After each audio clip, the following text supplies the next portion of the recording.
السلام علیکم۔ علی لاریجانی کی شہادت کا پاسداران انقلاب نے انتقام لینے کا فیصلہ کیا ہے، اور اس انتقام کے اعلان کے بعد ایران نے اسرائیل پر میزائلوں کی بارش کر دی ہے۔ میزائلوں کی ایسی بارش کہ جس میں فوجی اور حکومتی اہداف جن کی تعداد 100 سے زائد ہے ان کو نشانہ بنایا گیا ہے، اور ان اہداف کو جو نشانہ بنایا گیا ہے اس میں 200 افراد ہلاک ہو گئے ہیں۔ یہ ایک بہت بڑی ڈیولپمنٹ ہے۔ تل ابیب کے اندر خاص طور پر 100 سے زائد اہداف کو نشانہ بنایا گیا ہے، اور ہر جانب تباہی کے مناظر ہیں۔ میزائل جو کلسٹر وار ہیڈز کے ساتھ آئے، ان کلسٹر وار ہیڈز نے ہر جانب تباہی مچا دی ہے۔ خرم شہر 4، اس کے علاوہ عماد، قدر، خیبر شکن، ان میزائلوں نے اسرائیل کے اندر تباہی مچا دی ہے۔ گاڑیاں تباہ ہو گئی ہیں بہت بڑی تعداد میں، اور سب سے بڑی ڈیولپمنٹ کہ ٹرین سروس معطل ہو گئی ہے۔ ٹرین سروس کا معطل ہونا ایک بہت بڑی علامت ہے، ایک سگنیفیکنٹ موو ہے کہ جس کے تحت پتہ چلا کہ اسرائیل کے اندر اب واقعی اتنی بڑی تباہی ہو گئی ہے کہ وہ ہر آدمی متاثر ہو رہا ہے۔ وہاں پر خوف و ہراس پھیلا ہوا ہے، لوگوں کو اپنے مستقبل کے بارے میں کچھ معلوم نہیں ہے کہ آنے والے دنوں میں کیا ہو رہا ہے۔ ایران نے جس طرح سے تباہی مچائی ہے، اور ایران نے جو بتایا تھا کہ ابھی تک تو صرف 10 سال پرانے میزائل استعمال ہوئے ہیں، وہ میزائل تو ابھی استعمال ہی نہیں ہوئے کہ جو جدید ٹیکنالوجی استعمال کرتے ہوئے بنائے گئے ہیں، اور خاص طور پر جون 2025 کے بعد بنائے ہوئے جو میزائل ہیں ان میں سے تو اب تک کوئی استعمال نہیں ہوا۔ اور امریکہ نے جو دھمکیاں دی ہیں کہ ایٹمی حملہ کیا جائے گا، تو ایٹمی حملے کا جواب دینے کے لیے بھی ایران نے کہا ہے کہ وہ ہر حملے کے لیے تیار ہے، اور ہر حملے کا اس سے بڑھ کر جواب دے گا۔ اور اگر امریکہ ایٹمی حملہ کرے گا تو امریکہ کو پچھتاوے کا سامنا کرنا پڑے گا، کیونکہ امریکہ اور اس کے مفادات پر اتنا شدید حملہ کیا جائے گا کہ وہ امریکہ برداشت نہیں کر پائے گا۔ اس کے علاوہ جو مجتبیٰ خامنائی ہیں انہوں نے ایک میسج دیا ہے، اور انہوں نے کہا ہے کہ امریکہ کے ساتھ بالکل نرمی برتی نہیں جائے گی۔ جو شرائط امریکہ پیش کر رہا ہے مذاکرات کے لیے وہ ایران کو کسی صورت قبول نہیں ہے۔ ایران اپنی جو اپنی خود مختاری ہے اس پہ کوئی کمپرومائز نہیں کرے گا، اور اس کے امریکہ اور اسرائیل کو ہر صورت شکست دینا ہوگی۔ ایران امریکہ اور اسرائیل کو شکست دے گا، اور یہ جنگ جاری رہے گی، اور اس وقت تک جاری رہے گی جب تک امریکہ ایران کے نقصانات کا ازالہ نہیں کرتا۔ اس کو ہرجانہ ادا کرنا پڑے گا، اس کو معافی مانگنی پڑے گی، اس کو اپنی غلطی کا ادراک کرنا پڑے گا، اس کو اس غلطی کا اعلان کرنا پڑے گا کہ اس نے ایک غلط جنگ شروع کی۔ ایران خطرہ نہیں تھا دنیا کے لیے، اور بلا وجہ امریکہ اور اسرائیل نے ایران پر حملہ کر کے اپنے سیاسی اور مقاصد حاصل کرنے کی کوشش کی ہے۔ یہ بہت کلیئر میسج ہے جو رہبر اعظم جو ایران کے ہیں، جو سپریم کمانڈر ہیں، ان کی جانب سے کلیئر میسج آیا ہے کہ ایران کسی صورت اسرائیل اور امریکہ کے سامنے جھکنے کے لیے تیار نہیں ہے، اور انہیں کسی ایسے مذاکرات کی ضرورت نہیں ہے کہ جس کے مندرجات صرف اور صرف امریکی مفادات کو سرو کرتے ہوں، ان کے انٹرسٹ کو سرو کرتے ہوں، اور اس میں ایران کے لیے کچھ بھی نہ ہو۔ جب تک ایران کو ہرجانہ نہیں ادا کیا جائے گا، اس کے نقصانات کا ازالہ نہیں کیا جائے گا، امریکہ کی جانب سے معافی نہیں مانگی جائے گی، کسی قسم کے مذاکرات کی کوئی اہمیت نہیں ہوگی۔ اس کے علاوہ ایران کی جانب سے خلیجی ممالک پر امریکی جو مفادات ہیں ان پر بہت شدید حملے ہو رہے ہیں، اور اس میں قطر، عراق، متحدہ عرب امارات میں امریکی اڈوں پر میزائلوں کی بارش کی گئی ہے۔ اس کے علاوہ ڈرون حملے بھی کیے گئے ہیں۔ بغداد میں امریکی سفارتخانے پر ایک بار پھر ڈرون حملہ ہوا ہے، اور امریکی سفارتخانہ اس بار تو کافی حد تک تباہ ہو چکا ہے۔ پہلے بھی امریکی سفارتخانے پر حملہ کیا گیا تھا، اس میں شدید نقصان ہوا تھا، اور اس بار نقصان پہلے سے بھی زیادہ ہوا ہے۔ اور اس کے اندر جو ہے آبنائے ہرمز کے اندر بھی 5000 سے زائد 5000 پاؤنڈ وزنی بم گرائے گئے۔ یہ ایک بہت بڑی ڈیولپمنٹ ہے۔ خلیجی ممالک میں خوف و ہراس پایا جاتا ہے۔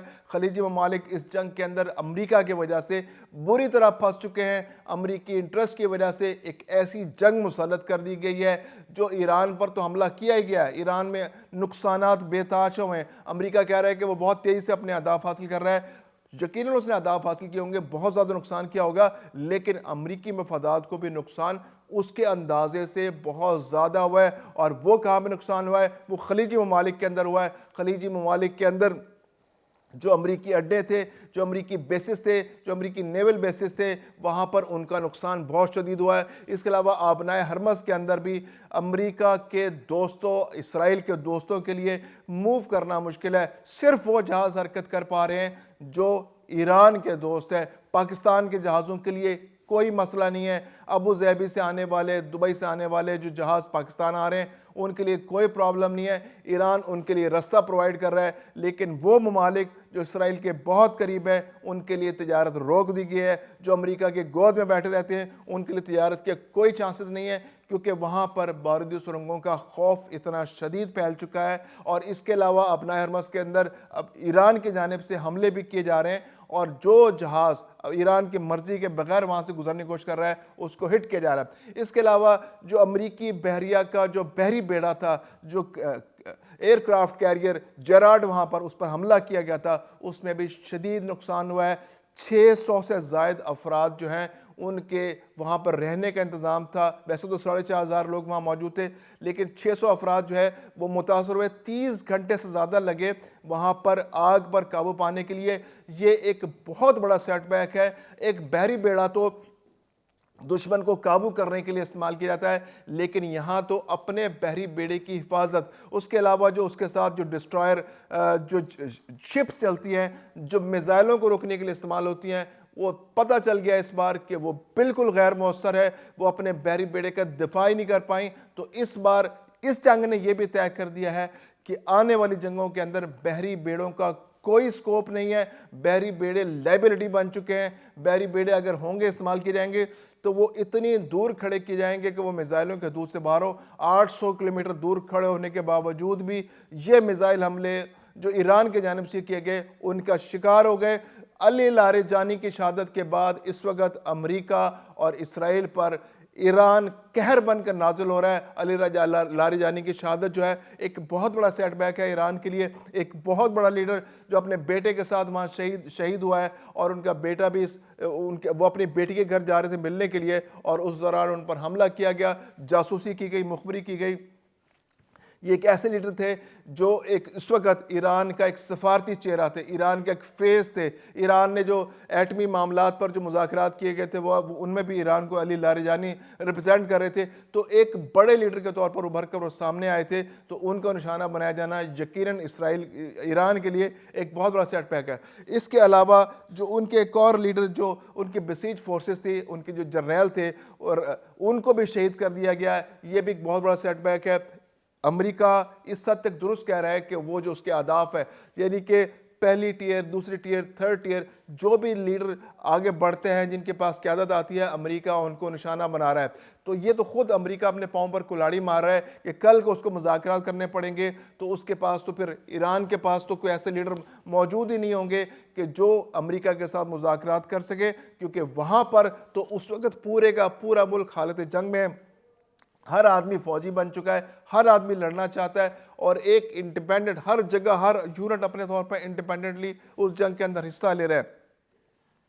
تو امریکی مفادات جو ہیں ان کو ہٹ کیا جا رہا ہے۔ گلف کنٹریز کے اندر ایک بہت بڑی ڈیولپمنٹ ہوئی ہے کہ متحدہ عرب امارات میں جو آنے والے دنوں میں عید ہونے جا رہی ہے، اس کے بارے میں اعلان کیا گیا ہے کہ عید کھلی جگہ پر ادا نہیں کی جائے گی، کیونکہ ڈرون کا خطرہ ہے، حملوں کا خطرہ ہے، میزائلوں کا خطرہ ہے۔ تو مساجد کے اندر عید کی نماز ادا کی جائے گی، کسی کھلی جگہ پر عید کے اجتماعات منعقد نہیں کیے جائیں گے۔ یہ بہت بڑی ڈیولپمنٹ ہے۔ خلیجی ممالک کے اندر بہت ریئلائزیشن ہے کہ امریکہ کی اس جنگ نے پورے خطے کے امن کو تباہ کر دیا ہے۔ اسرائیل کے مفادات نے، اسرائیل کے جو ایکسپینشنزم کا شوق ہے، اس نے اس پورے خطے کے امن کو تباہ کر دیا ہے۔ عربوں کے اندر بھی ریئلائزیشن ہے کہ اب امریکہ سے جان چھڑانے کا وقت آ گیا ہے، اسرائیل سے نمٹنے کا وقت آ گیا ہے۔ جس طرح ایران نے اسرائیل پر حملہ کر کے اس کے ہوش ٹھکانے کر دیے ہیں، عرب ممالک بھی اگر اسی طرح سوچیں گے تو یقیناً وہ اپنا زیادہ بہتر انداز میں دفاع کر سکیں گے، اور اس دفاع کے لیے انہیں امریکہ کی ضرورت نہیں ہوگی۔